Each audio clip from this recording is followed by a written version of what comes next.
Кыргызстандагы туризм табигый жаратылыш менен таанышуунун мыкты мүмкүнчүлүгү.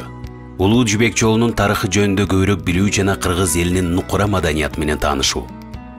Бул жерге келген саякатчылар барган сайын көбөйүүдө.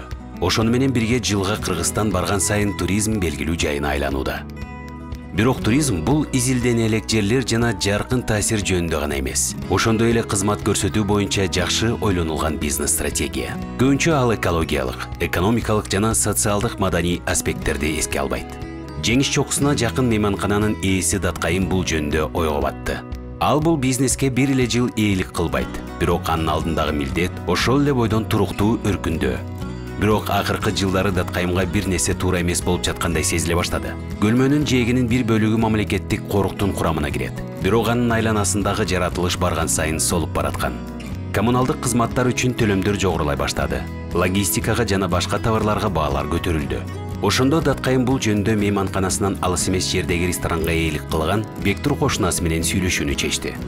Белгилүү болгондой Бектурдун да ишинин өнүгүшү боюнча кооптонулары болгон. Бири-бири менен пикирлерин бөлүшүп, ишкерлер бир нерсеге келишти. Эмненидир өзгөртүү керек. Өнөктөштүк түзүшүп, алар туруктуу керектөө концепциясынын негизинде бир катар иш аракеттерди өткөрүштү. Жана андан бул нерсе чыкты.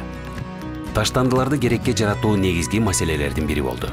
Өнөктөштөр аны биокомпосттоо жолу менен чечишип, чыгымдардын чоң үлүшүн үнөмдөштү. Мындан ары таштандыларды биогазга айлантуу чечим кабыл алынып, эми компост түз эле талаага жөнөтүлүп жатат. Эми жер семирткич түз эле талаага жөнөтүлүп жатат. Бул жерде Бектур өзүнүн ресторанынын жана мейманканасынын жаңы табигый азыктар менен камсыз кылып, жергиликтүү өндүрүүчүлөр менен келишим түзүүнү сунуш кылды. Бул чечим логистикалык чыгымдарды кыскартты. Бирок буга карабастан жылуулук жана электр кубатын көп керектөө маселеси дагы эле курч бойдон эле. Даткайым менен Бектур биргелешип күн фермаларын орнотушту. Бара-бара көмүр менен жылытууну толугу менен алмаштырышты. Кээде электр кубаты ушунчалык көп болгондуктан, аны тегеректегилер менен бөлүшүү толук мүмкүн эле. Ишканаларда болгон бир катар өзгөрүүлөр сууну керектөө проблемасын кыйгап өткөн жок. Жарык берүү үчүн бардык крандарга жана кыймыл датчиктерине сенсордук датчиктер орнотулду.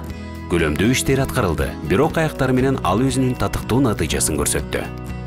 Ишканалардын тегерегиндеги жаратылыш баштапкы калыбына келип, ишканалардын экологиялык жактан тазалыгы өзүн өзү жарыялаган жарнама болуп, кардарлардын агымы кыйла көбөйүп, ресурстарды сарптоодогу үнөмгө эки ишкер тең ыраазы экендиги талашсыз.